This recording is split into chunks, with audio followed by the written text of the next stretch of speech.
All right, well, let me continue with the chapter that we ended up with, which is chapter 10. We were on, actually, we were doing the next page, but just to rehash a little bit. We have been talking about different types of reactions, specifically the single, replacement, the combination, decomposition, and combustion reactions.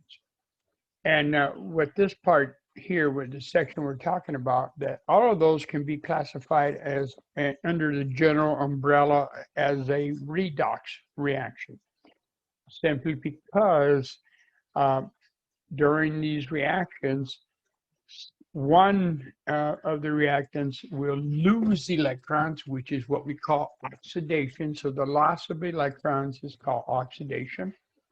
And then the other reactant would gain electrons, and we call that reduction.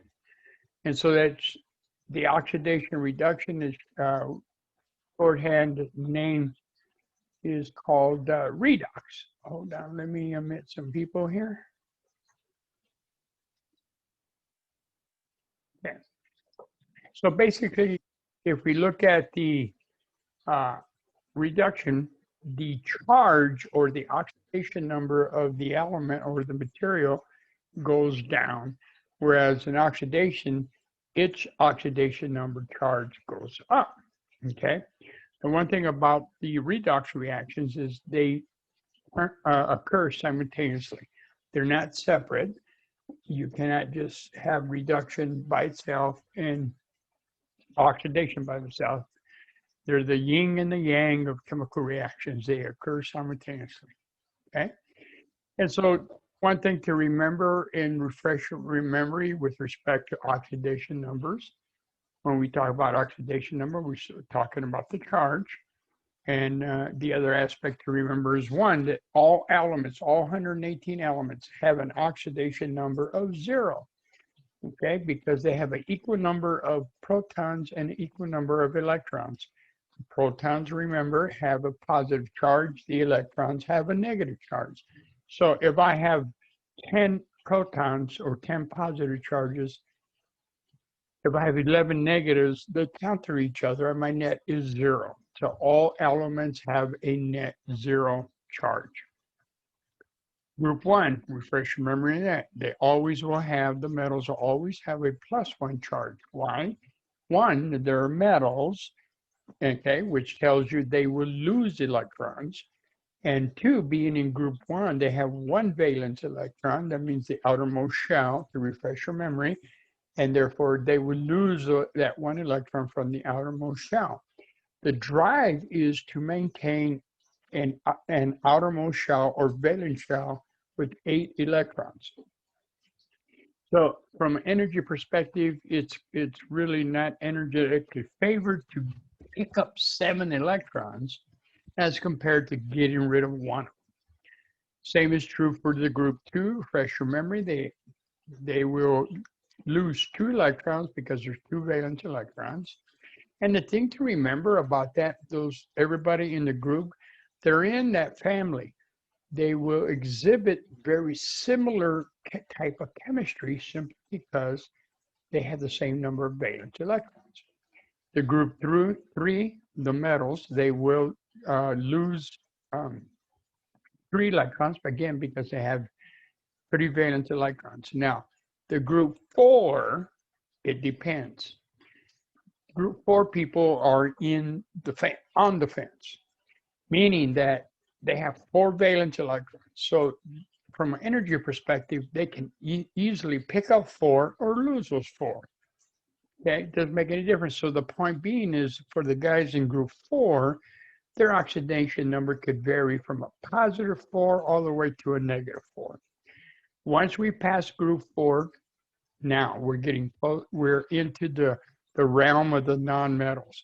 The nonmetals want to gain electrons. They're close to being isoelectronic with the noble gas in front of it. Okay, the metals too become isoelectronic with the noble gas behind it. One thing to remember when I talk about isoelectronic, I'm not talking about saying that the metal becomes that noble gas. No, not at all.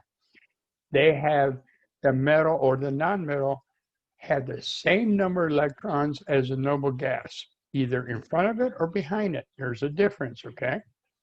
Big difference. So isoelectronic, meaning they have the same number of electrons, not that they become the noble gas. All right, so group 5, they're going to pick up 3 electrons, resulting in -3. This should be old information now, but just refresh your memory. Group 6 ends up with a -2 because they're picking up 2 electrons. Group 7 will be a -1 because they pick up one electron. The goal is to get that magic 8. And obviously noble gases, nothing's going to happen to them because from a perspective of Chem 130, noble gases are unreactive. They're inert. The octet has been fulfilled. But in reality, the big guys, the big noble gases, they will react, but we're not going to be talking about those. So for Chem 130, noble gases don't react. That includes helium.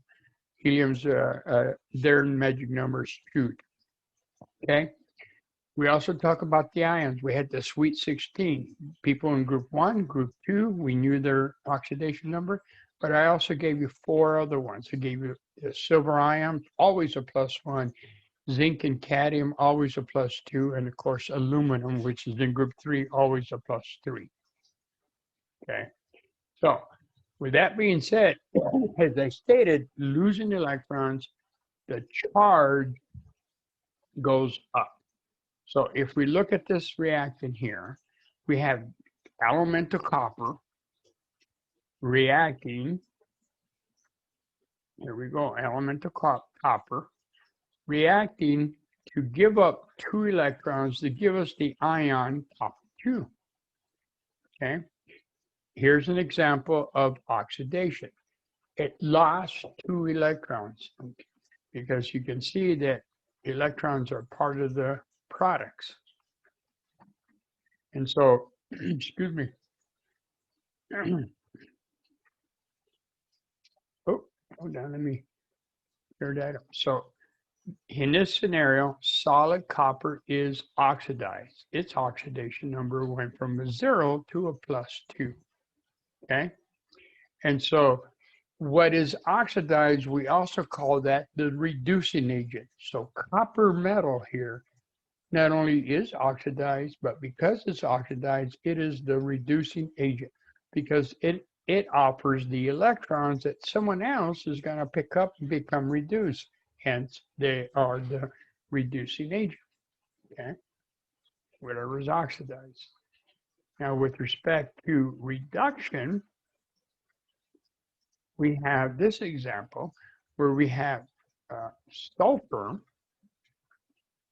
gaining 2 electrons to give us an ultimate -2 charge. So its oxidation number drops, it gets smaller. From a value standpoint, a negative number is much smaller than a 0, right? And so we got sulfur with a 0 oxidation number, picking up 2 electrons and becoming the ion, the sulfide ion. Okay, so it is reduced, its number is decreased, its oxidation number.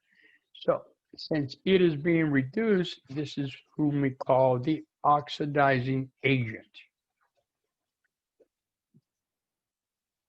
All right, so what we have here, as I mentioned before, what is oxidized and what is reduced are always the reactants. What's happened with respect to the products makes no difference. Those are the products. So whatever is oxidized, whatever is reduced, only pertains to the reactants, not the products. And when we ask what is oxidized, what is reduced, it's always going to be a reactant, and it's always the whole compound, not just a specific part of the compound. Okay? The charges, we got to figure this out. For example, we have copper ion in the presence of iron, elemental iron, to give us copper, elemental copper, and iron 2. So you can see here that copper 2 went from a +2 oxidation state to a 0. In order for that to happen, it must gain 2 electrons. Okay, so mathematically, think about it. I got a +2, I want to get to 0. I got to add 2 negatives. So it picked up 2 negative electrons. Okay, so copper +2 becomes copper 0, the elemental. And its charge went down. It went from a +2 to a 0.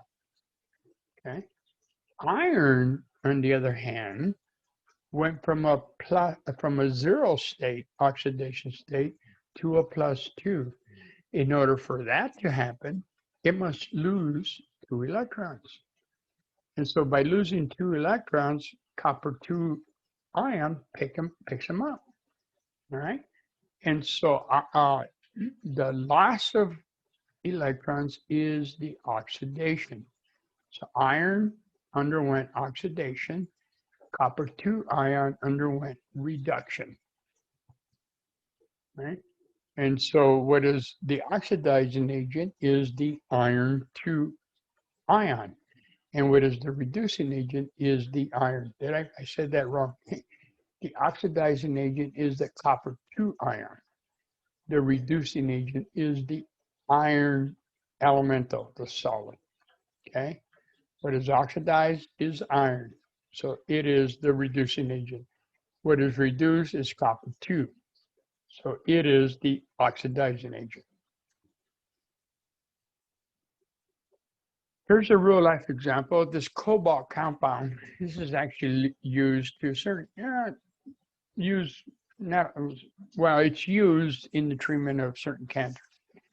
And so it's cobalt nitrate, specifically cobalt 3 nitrate. How do we know that? Nitrates, NO3, are -1. Okay, there's 3 of them. That tells you that cobalt must be a +3. So cobalt in this stage is going from a +3 state to a 0 state. Okay, so guess what? It's being reduced because it's picking up electrons. If we look at platinum, platinum goes from a 0 state to a +3 state. How do we know it's +3? Well, again, the nitrates are -1. Fresh your memory on the polyatomic ions. NO3 is a -1. That parentheses around the NO3 is 3 of them. That means there's 3 negatives, nitrate negatives, which tells you the platinum must be a +3, excuse me. So it went from a 0 to a +3. For that to happen, it must lose electrons and therefore it is oxidized. So platinum is oxidized, which makes it the reducing agent. And copper 3 nitrate is reduced, so that makes it the oxidizing agent. Okay. And we know the name here, it's cobalt 3 nitrate. But that's a good example of a redox reaction. Okay. Specifically a single replacement reaction, because we're replacing cobalt with platinum. They're replacing the position there because platinum is a lot more reactive than cobalt, and platinum is not in the ionic state and therefore reacts to give us platinum nitrate. Okay. But a real life compound, cobalt nitrate, which is used in treatment of cancer. All right. There are YouTubes with respect to this material, both Dr. Kim and obviously these YouTubes. So go in there if you need to. And don't forget, you got YouTube itself, where you can do a search and you can find other instructors talking about whatever topic matter you want with respect to chemistry. So it gives you a variety of perspectives of how this material is presented by different people. Okay, summarize this chapter. Okay, 1, be familiar with the solubility rules. and the activity rules. Okay. Remember, the solubility rules pertain to the double replacement reactions. The double replacement reactions, you have two reactants that are soluble, and partners interchange. And then if you have a positive reaction, depends on the solubility of the products. If something is insoluble, one of the products is insoluble, you have a positive reaction. If both products are soluble, no reaction. Okay. So that's for the double displacement reactions, the solubility rules. The activity series, that is for the single replacement reactions. In that scenario, you start out by looking at the metals, determine which metal is most reactive based on the activity series. Then you ask yourself the question, is the most reactive metal in ionic form? Is it a compound? If the answer is yes, then no more reaction. That's it. Okay, it's in the most stable form already. If it's not, then reaction proceeds. You're essentially replacing the elemental metal and making it into a compound, an ionic compound. Okay, and essentially you have a redox reaction, like the cobalt example here. Okay, we have a single replacement reaction there. Okay, now recognize the other reactions, the combination reactions. Okay, in the combination reactions, a good classic example is the presence of hydrogen plus oxygen to give us good old-fashioned water. Okay, combination reactions, generally we have two elements, at the minimum two elements, to give us a compound. Water is a compound. It's made up of two or more different elements, atoms, I should say, yeah. Elements, correct. All right, so that's a classic example of a combination reaction. Okay, we have the other one called the decomposition reaction. And that is the case where you have a compound and you decompose it back to the elements. And that's basically classic example of that is the reverse of what I just did with combination. Where I'm getting water and undergo electrolysis, I hit it with a high-powered electricity, and I regenerate the elements that made up water, specifically hydrogen and oxygen. Okay? So that's a good example of a decomposition reaction. All right, now recognize the single replacement reaction. Okay, that is the one that we had, and I'll write it in general terms, where we had a metal reacting with another metal in the salt form. Okay, and if there's a reaction that proceeds, then you, in effect, depending on the reactivity of M and A, depending on the reactivity in this scenario, M is a lot more reactive than A. M is not in an organic compound in the ionic form, so therefore reaction proceeds. Okay, so this is driven by the activity series.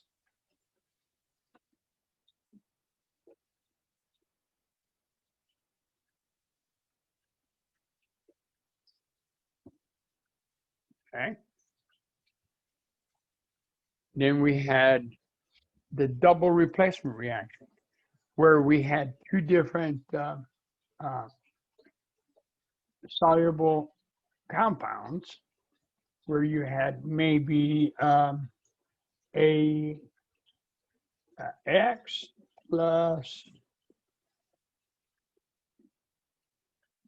B and Y.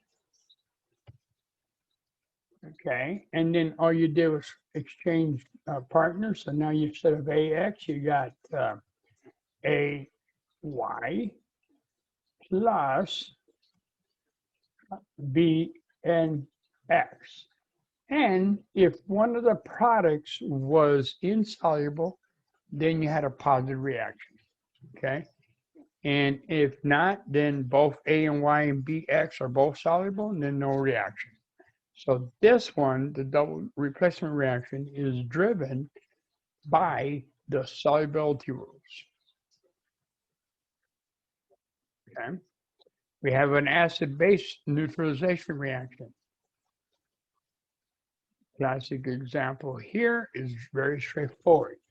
Anything that produces a proton, remember that's H plus, reacting with a hydroxide polyatomic ion is the OH negative, reacts to give you good old-fashioned dihydrogen monoxide, otherwise known as water.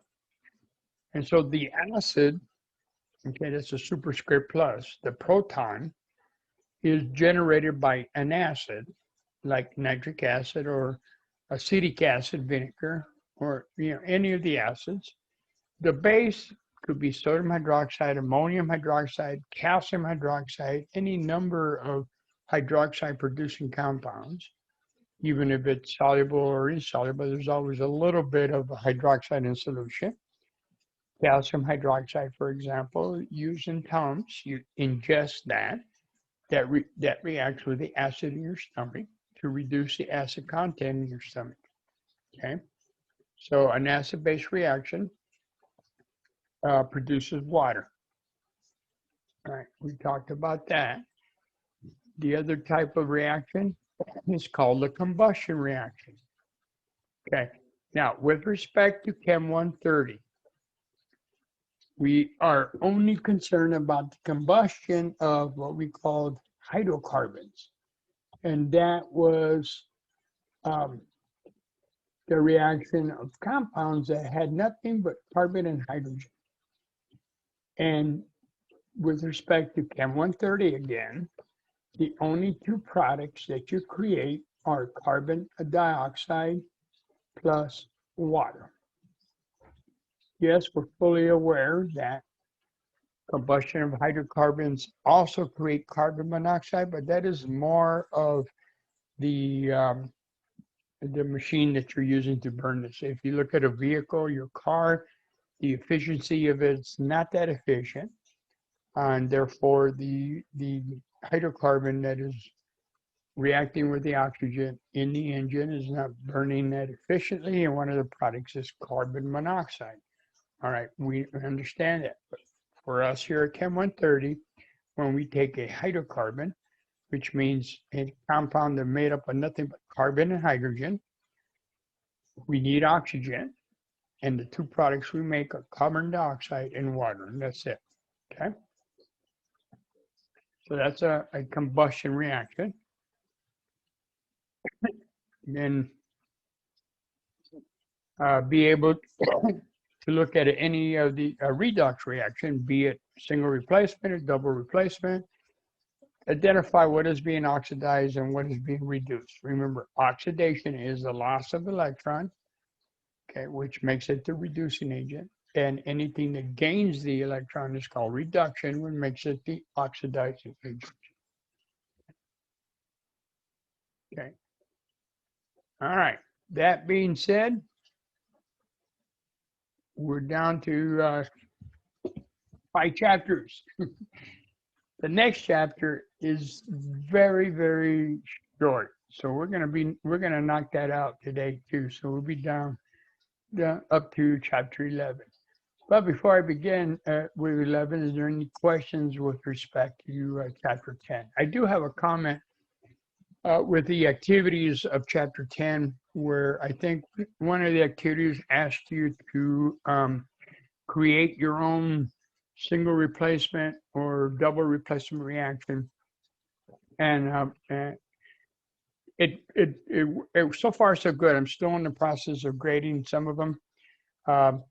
The thing I wanted to make note of that is that when we talked about single replacement reactions, we were just simply talked about our activity series in Chem 130. Meaning, yes, there's a lot of other single replacements out there in the world. And if you use one of those, that's fine. That's good that you go out there and expand your horizons and learn new things. But qualify your reaction. I mean, if you did a single replacement reaction dealing with non-metals, because all the ones we did deal with metals, but if you did one with non-metals, then explain why this reaction will proceed. That's all I'm asking, okay? Why is that reaction that you selected, will it proceed? Because it's not governed by the activity series. It must be governed by something else, all right? Okay, any other questions, comments? No? All right, this is probably the shortest chapter. I hear somebody's mic on. Do you have a question? No, I was just going to respond and say it looks like we're good to go. All right, then. Well, chapter 11 essentially has, I think, 10 slides, because the first slide is obviously the first one here, and there's no much information. But we're going to talk about what's called thermodynamics. And the emphasis here is that we're giving you very little information about thermodynamics. This is a big field in chemistry and physics too. And it deals, you know, if you look at the word thermal, we're talking about heat, obviously. Heat and energy, I use the word interchangeably. And dynamics talks about the movement, how things move from point A to point B, for example, just the movement of things. So we're talking about heat, how energy is transferred from point A to point B, and what happens to it. What is the dealing they do with thermodynamics? It's energy, and how it affects chemical reactions. Okay. So like I said, we have very short information. Now, well, we do have what's called a collision theory in chemistry and physics. When it comes to molecules coming together to react, when compounds come together to have a reaction, you know, we tend to think, well, the things just come together and boom, magically it occurs. But there's more to it than that. For example, we have two reactants here that happen to be diatomic molecules. They got the yellow color and the light blue color coming together. Okay, and you can see on the far left side the two diatomic molecules totally separated. And then on the far right, you can see you created a whole new molecule. Now you made some compounds, because now we have the yellow and the blue put together to form something new. Okay, so there could be any multiple things, but to get from point A to the far left from the far right, they got to go through this intermediate. Okay, and in this intermediate is basically someplace somewhere at one point in time where we're breaking bonds there, because you see we start off with the bonds there and a bond there. There's a bond occurring, but then we also are creating new bonds right there and right there. So we're simultaneously breaking bonds and creating new ones to make this compound. Now, for things to happen, there's a lot of things that have to come together just right. One is the orientation. You can see that these two diatomic molecules have to come together just right with the correct orientation to make the product. Okay, and so that's one factor. Orientation is another one factor.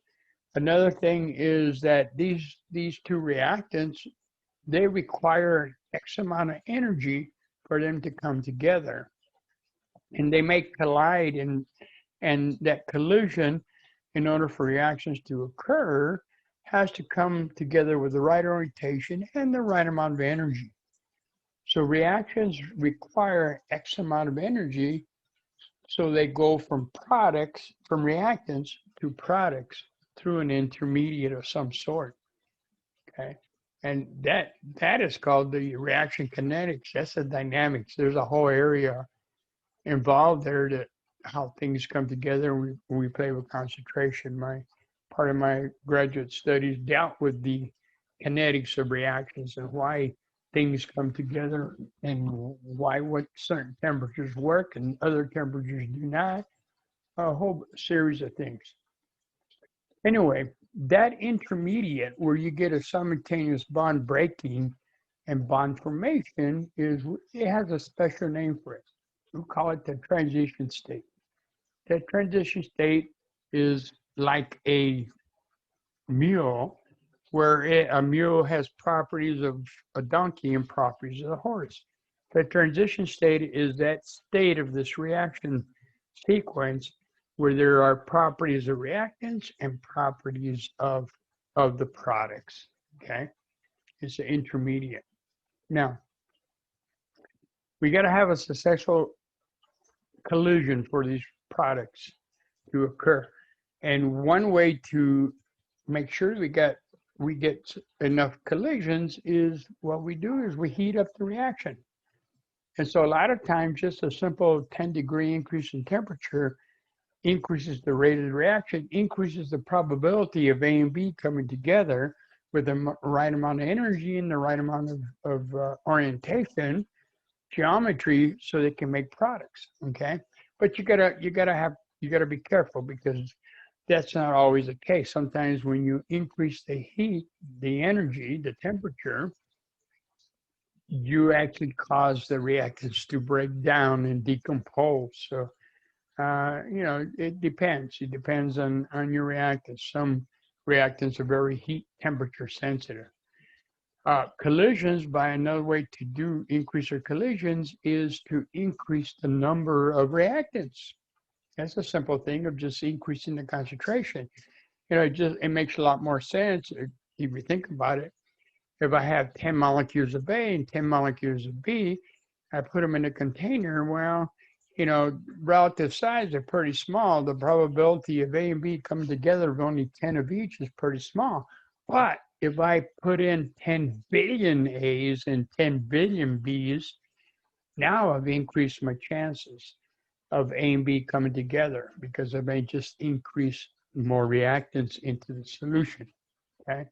Again, that also has diminishing returns because you add too much and then the concentrations too high, and that could affect the flow of reactants reacting with each other, kind of too much traffic, if you will. So a lot of things to think about.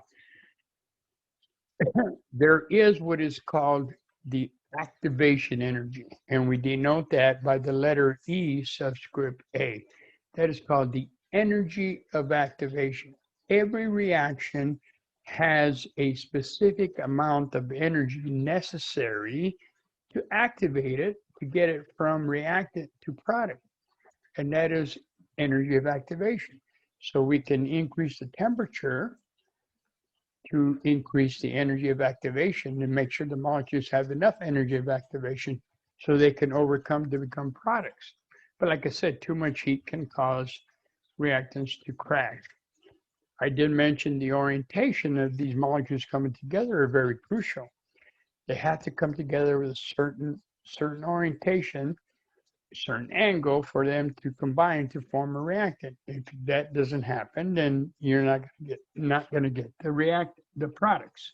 Okay, so we can increase the concentration, get more reactants, increase more collisions. We increase what's called the rate of the reaction. That's how fast the reaction proceeds. As I mentioned, we increase the temperature. We make molecules move around a little quicker, a little faster. We get a little more energy. There's a good chance that more reactants come together to form products. Okay, or we can add what is called a catalyst. Now, a catalyst is very unique. A catalyst is a compound, another compound that actually helps the reaction of two other reactants to overcome the energy of activation for them to occur. And catalysts are extremely important. Our body is loaded with catalysts. There are reactions in our body that without catalysts, life as we know it wouldn't work. Catalysts could do any multiple things. Basically, they kind of bring the reactants together so their orientation is correct and the energy is correct so they can react. And then once they're done, they get released and then they go on and help another batch of reactants. They themselves don't get involved in the reaction directly to make the products. All they do is they help lower this energy of activation. Okay. So like I mentioned, the energy of activation is the minimum amount of energy needed for reactants to overcome to become products. All right. Now we have equilibrium reactions, and we talked about this earlier when we talked about weak acids and weak bases. Remember, we had the double arrow. And we're here, the rate of going forward equals the rate of going backwards. And so equilibrium reactions basically just telling us that the rate in the forward direction equals the rate in the backward direction. Okay, equilibrium reactions. Now we have what are called energy profiles. Okay, now what we do is we look at a reaction. Now, if we were able to kind of take a snapshot of the two reactants occurring, we could take a little picture of, every second, every microsecond as we go along the axis here. We can actually have drawing of have a diagram to kind of explain what's going on. In other words, if we look at the x-axis along this graph here, all right, that's kind of like a snapshot of the reaction of going from reactants to products. And we can plot that versus temperature or energy going up in the y-axis, okay? So we can have what we call the reaction coordinate, how things progress as the reaction proceeds as a function of the energy requirement, right? Now, there's two places here that in the beginning, we talked about the transition state. Well, that is where you have the reactant looking like products, where we're breaking bonds and we're forming bonds. And the other aspect that we need to define, so the transition state is one part that we defined. Now, what we have here is called the delta H. Okay, delta in science deals with the change. So normally we got two states, where we start off and where we end, okay? And so the delta means the change, the difference between where we ended minus where we started. In this case, we could say the energy amount of where we ended minus the energy amount of where we started.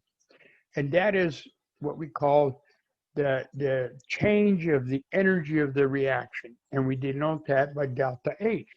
If we look at the graph up here, okay, that distance between where the reactants are and where the products. Notice where the reactants are. Let me define that. I'll bring that graph a little closer here in a bit. And so this is a graph. So we can put energy units here. Okay, we could say 10, 20, 30, whatever units you want to put in. We just arbitrarily put energy units. Okay, and so if we look at where the products are, which is right here, and we extrapolate to the graph, we could say, okay, 10 energy units for where the products are. But if we look at where it started for the reactants, if we look at the graph, maybe they started at 30 energy units. And then when the reaction was done, the products, their energy level is down at the 10. Okay, so that difference is what we call delta H. And that is the energy of that reaction. Note on that graph where the energies begin for reactants all the way up to the transition state. That difference is what we call the energy of activation.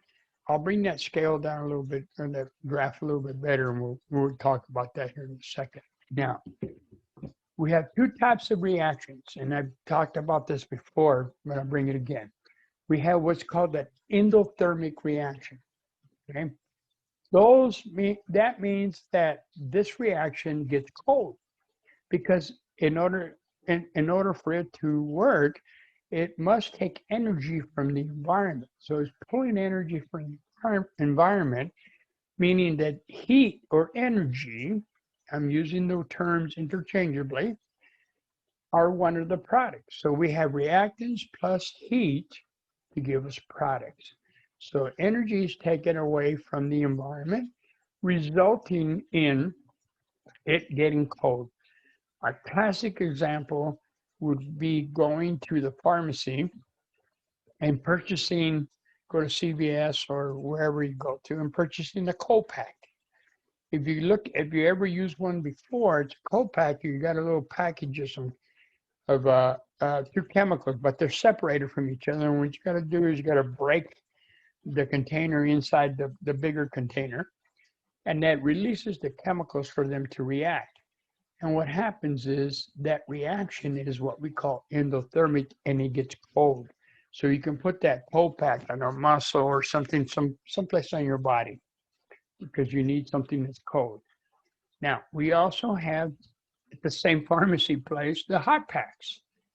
Similar setup. We got two chemicals, we break them, smash them up, and they react, they intermingle with each other, they react, and they give off heat. We call that exothermic. Okay? It gives off heat. So heat or energy is a product. And so we put after the arrow products plus energy or heat. Okay? Exothermic and endothermic. Now, we can look at that graph and it can tell us whether we're dealing with an endothermic or an exothermic reaction. Remember that the delta, and that delta of anything, is the difference value-wise of where you ended up minus of where you began, okay? And depending on the value, you can end up with a positive number or a negative number. All right, so let me define these a little bit better. So we have the graph of energy, which is along the y-axis. Now, we can, as any graph, we can assign values to it. We have graph paper, you know, it might look something like this. Okay. Excuse my, so I just continues and I'll go from here to here. Okay. And so I could arbitrarily just start off and say, okay, from here, we got 10 energy units. Over here, 30 energy units, 20 energy units, and then, you know, so on and so forth, 30 energy units. Maybe we could bring it all the way up to, I don't know, 80, okay, whatever our scale. And these are arbitrary energy units. All right, so the reactants are at this level here. And so the reactants, before reaction proceeds, start off at this level. Okay. And we could say, I don't know, maybe it's just 38 energy units right there. So the next line will probably be around 40. So we can estimate that to be about 30, 38. Okay. 38, 39. Okay. Now, the products are at this energy level, maybe starting at 10. And so delta H, and that is the difference of where the products minus where the reactants. And so we could say that, for argument's sake, the reactants start at, we'll call it 38 units, and they ended up at 10 units. And so our difference, or delta, in this scenario will be what? Wouldn't that be 28 units of energy? Okay, that would be delta H. Okay. Now, if we look at the energy of activation, the transition state may be about 80 units. So the energy of activation in this case would be 80 minus where the reactant started at 38. Okay. And so that would give us the amount of energy, what we call the energy of activation. Now, the fact that that delta H is positive, okay, is it, oh, you know what I did? I got this backwards. What did I do wrong? Yeah, I did. Okay. And let me erase that one. Okay. Over here is the product start off at, say, 10. We ended up at 10, but it started off at, say, 38 again. And so that tells us that we got negative 28 energy units. That's where delta H is. Okay. The fact that it gave us a negative value tells us that we have an exothermic process. You get a negative value when the product energy level is at a lower value than the reactants were. So the products ended up at 10, but your reactants started at 38. So the difference is negative 28. So that tells you that we have a negative delta H, which means we have an exothermic reaction. Okay. So by looking at the graph there, you can determine if you're going to have a negative or a positive. Now you can arbitrarily put numbers like I did, but you can see here that my product level is at a lower energy level than my reactants. So that's why I got 10 minus 38 to give me a negative 38 for delta H. Okay. Now, if we look at, let me erase this. If we look at an endothermic reaction, notice where the products are. The products end up at a higher energy level than reactants. And so we subtract the positive, let's call that, call the reactants at 10 and call, let me see here. We can say that this is, say, 10 units here and maybe say, I don't know, 50 units for where the products are at, okay? And so you can see that if you subtract 50, we're at 50 units from 10, 50 minus 10 is 40 units. Delta H in this example is a positive number, okay? So this is an example of an endothermic reaction. So endothermic reactions end up with a positive delta H number. Exothermic reactions end up with a negative delta H number, okay? And so what we want you to take away from all of this is this. One, be able to label the transition state TS, which is on top of the hill up here. Be able to label delta H, which is nothing more than the difference of the products minus the difference of the reactants with respect to the energy level, okay? Label where the reactants are, which are shown here in this graph, and label where the products are, and then label what is the energy of activation.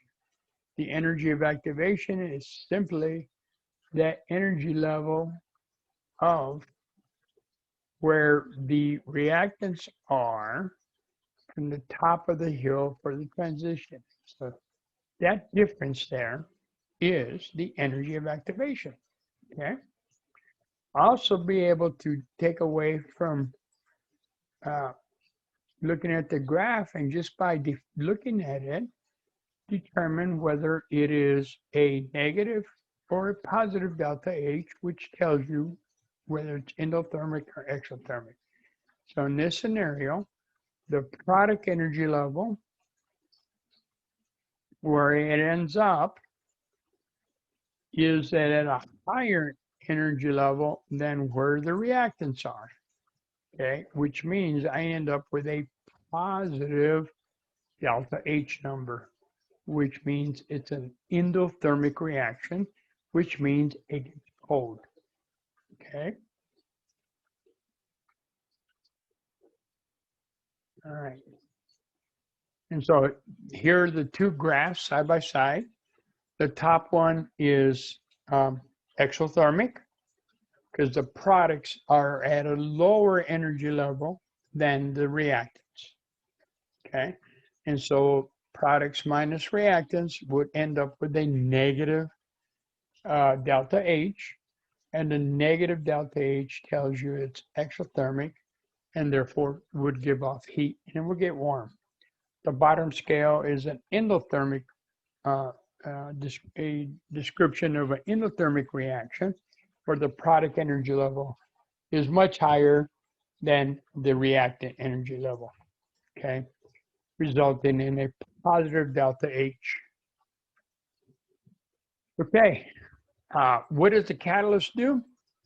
Well, we're all now familiar with the energy of activation, okay?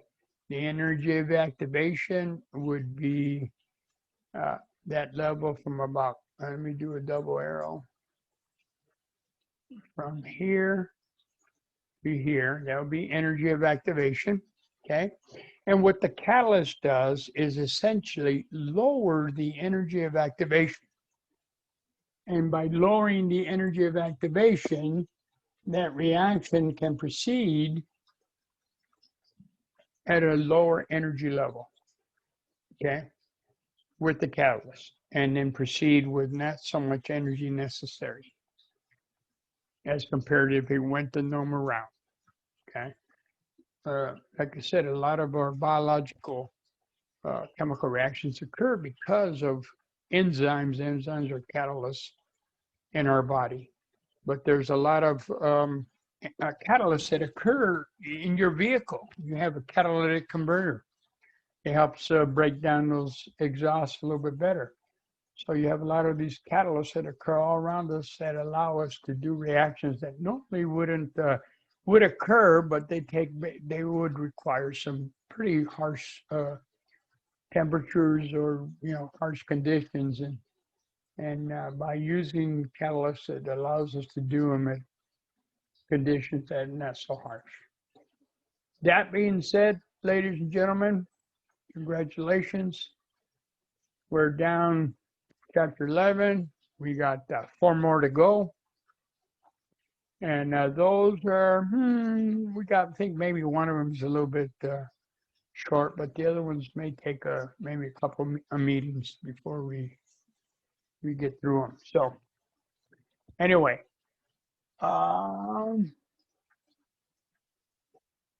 that means